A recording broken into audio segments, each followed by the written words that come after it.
Hi, everybody. It's Jan. It's July 1st, 2021. It's a Thursday. And I'm going to try something a little bit different today. I'm going to take the facts. This is going to be part one of possibly part four, 4 parts. Okay, so there's been a lot of facts putting out there, a lot of information. So what I thought I would do is write down the timeline is what I'm starting with. I'm going to be covering the timeline, the interview with the mom, the location of the land and the terrain where I think Summer is, and a few other things. But I'm going to start out with the timeline here. And I'm going to put my psychic intuitiveness into the timeline of what I think might have happened. Okay, so let's cover it. All right, so this is part one. Okay, so we know that the day that Summer came up missing, which I believe was June 15th, the first thing we know is that the Candace and Summer both went to the ER with Grandma. Grandma supposedly had a knee injury or something where she needed attention. So my first red flag, psychically picking up on that, is I feel like it's all about getting the pain pills because let me explain. First of all, if Grandma went and did all the other stuff that day, they went to the swimming hole. If she was at the swimming hole, they went to the grocery store, they came home, they planted flowers. Okay, there's no way I would be able to do all that if I'd blown out my knee and had to go to the emergency room. So my first red flag is right here. I'm feeling like there's a lot of, I'm sensing that there's a lot of, and I'm not, this is all, I have to say this, guys, it's all alleged, and it's, you know, they want us to say for entertainment purposes only because we can't be accusing people of things. So this is what allegedly I think. I do believe that Candace and her mom, possibly, but Candace for sure has a prescription painkiller addiction, and I've seen a lot of, you know, I've known people that have had this kind of addiction, and they can have really ups and downs, especially when they run out of medication. They're frantic. They have to come up with some kind of plan. I've even seen people, you know, stub their toe or do something to hurt themselves on purpose just to go get pain pills. So, you know, who knows? Maybe the mom and Candace have some kind of agreement that, you know, one of them will appear to be injured to go get some more pain pills. That's just what I'm feeling and sensing, okay? I also felt on the interview, you know, that Candace did look a little doped up with pain pills, but, you know, that could have just been because she's under a lot of stress. But I'm sensing that there's been a long time abuse of like something like oxycodone or Darvocets, you know, something like that. Okay, so that's the first thing. Then after they left the ER, apparently at 12:21, they arrived at the swimming hole. Now I'm assuming they picked up that 15-year-old boy prior to going to the swimming hole because he was there with them. Now we didn't see Grandma at the swimming hole, so was she still at the ER or was she there? I think she was there. And again, you know, how can you walk down a path to a swimming hole if you just went to the ER because of a bad knee? That's my question. Okay, then there was the grocery store. Now, there's a real problem with this, and I'm sorry about me moving the phone, but, okay, I have a real problem with this. If they left, Candace said they left the swimming hole around 2:30. That picture of Summer in the back of the car was taken a little after 3. So my question is, did they go directly to the grocery store? Did they drop off the 15-year-old boy first?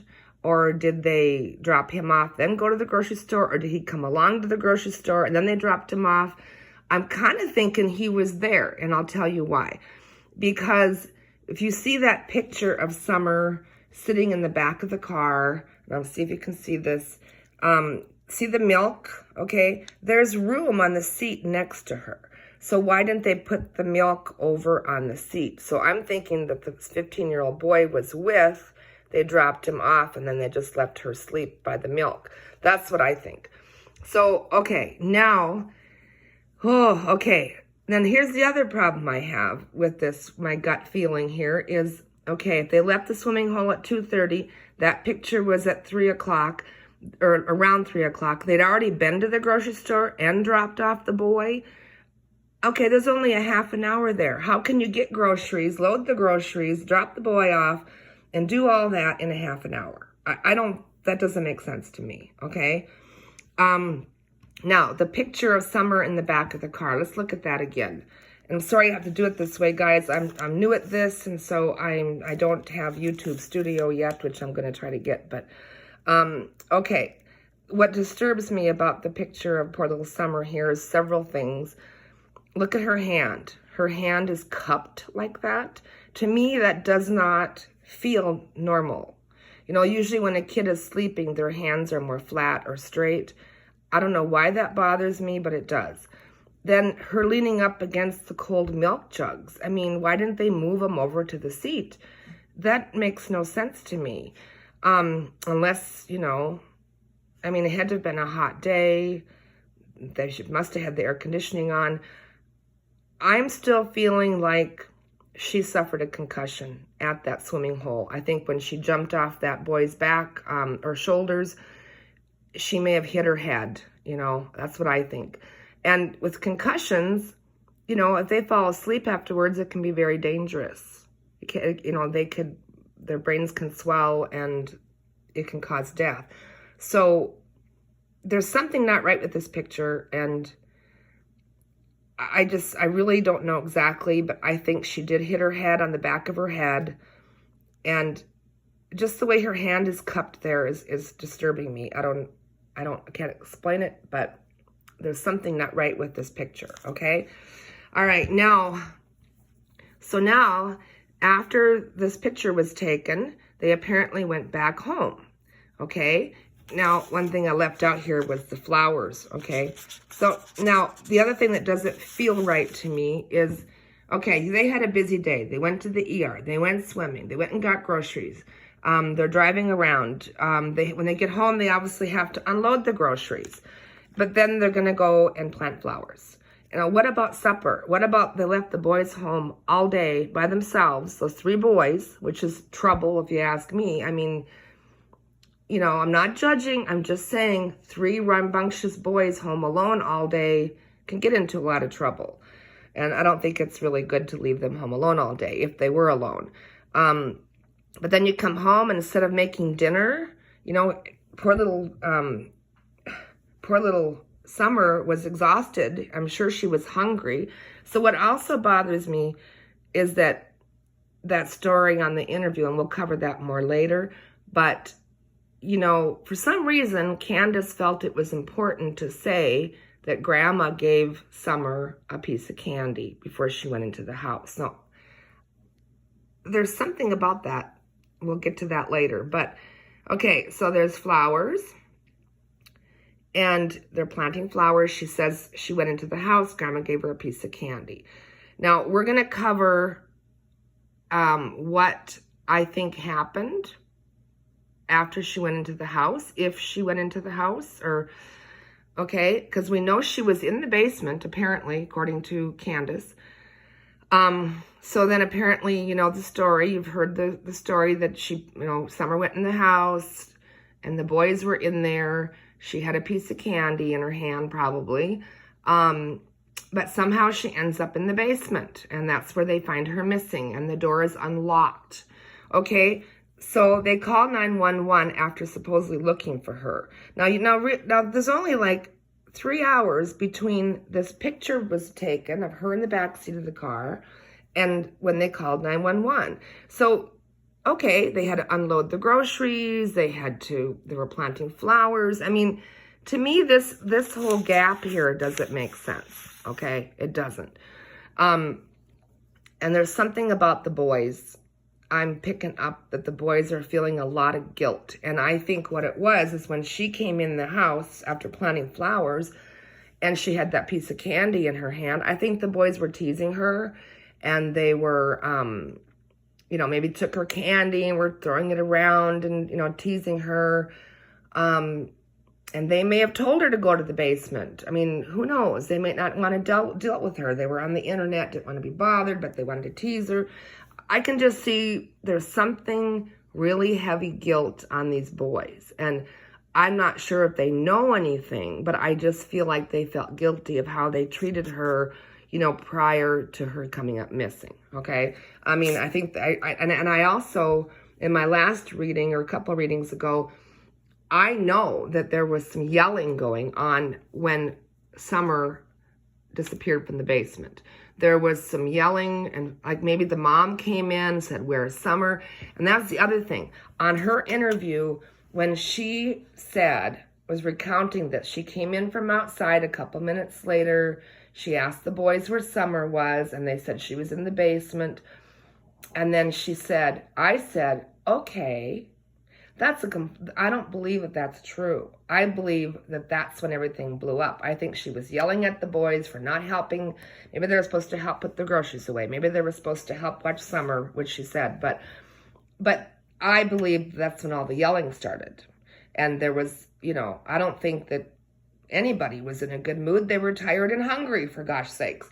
So when I saw Summer running up that basement door with big tears in her eyes, and running across the yard in my previous reading, I still think that's true, but the way it sounded, and there's been accusations from some lady that turned him into social services, said they used to lock her in the basement. So that door in the basement, you can see on the news, has a deadbolt and it has a regular lock on the doorknob. So it could be, you know, she was, 4 going on 5, or had just turned 5, I'm not sure. But, you know, it could be that she couldn't reach the deadbolt, or she, you know, maybe she just figured out how to do it. You know, maybe she's getting older and taller, and maybe she decided to escape out the basement door. There's some other theories, though, that possibilities I'd like to talk about that door, too. Okay, they never said the door was open. Now, I have a 10-year-old granddaughter, and let me tell you, I have to constantly remind her to close the doors, okay? So, you know, there's the basement door. Maybe it was locked. Maybe she unlocked it and got out. But if she was crying and upset, like I think she was, and she just ran and wanted to get out of there, more than likely, she wouldn't have closed the door behind her. I mean, kids normally don't. So they never specified whether that door was open or not. They just said it was unlocked, which I thought was kind of strange too, okay? So now, this whole thing, there's something missing between 3 and 6 p.m., and I know that. So I'm thinking, I thought to myself, logically, you know, what could have happened? And what would happen to not, if your kid was injured and you were calling for an ambulance, you know, normally as soon as something happened, you would call 911. They're claiming she was lost, but what if, I'm just saying, what if she did have a concussion? What if they left her in the car? You know, what if when they unloaded the groceries, what if, you know, Candace told the boys, you know, Summer's sleeping, go get her out of the car. And then they didn't do it, or they forgot, you know. I mean, to not call 911 when somebody's injured would have to be that you're covering for somebody else, or you are negligent and you know you're going to get in trouble. I mean, those are two things that you wouldn't call 911 if your child was injured. So if something else happened and she didn't just disappear, I would say that it could possibly be something like that. You know, what if they left her in the car and she got heat stroke, you know? I mean, that could happen. They had a long day. They were busy trying to get the groceries out of the car, and someone forgot her in the car and closed the door and she got heat stroke. I mean, I would think that somebody would be scared to call 911 if it was your own fault, okay? Just saying. I'm just running this by you because, you know, trying to think what else could have happened between 3 and 6 p.m. That's one thing that could have happened. I'm not saying this psychically. I'm saying this just logically, okay? The other thing that could have happened is that, you know, maybe when they were out planting flowers, maybe Candace was annoyed, and so she went around to the basement door instead of through the house where the boys were and put her in the basement. You know, that's another thing. So maybe the boys didn't even know where she was at. And that's the other thing. Did the boys see her when she came home? You know, no one knows because no one's talking to the boys. No one's said anything about what the boys have said. So this whole time period between 3 and 6 p.m., to me, intuitively and psychically, there's something wrong there, okay?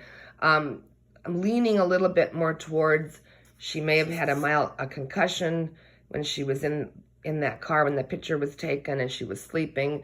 When they got home, they woke her up, and I felt nauseous and headachy when I was doing the reading about that. And so, you know, she probably wasn't feeling good. She probably hadn't eaten. She probably was hungry. Her blood sugar was low. Plus if she had a concussion, you know, and then her brothers were teasing her and she ran out the door. That's what I think happened. And she just ran. And if she was already dizzy, hadn't eaten, did have a concussion, you know, she may have, just like I saw, ran to the edge of the road, across the road, under the trees, to the edge of the property and fell. And that's what I still think happened, guys. I really do. And I think she fell 50 feet down. And this could be, which I think is a crevice between the drop-off rocks, or there could be an old well over there.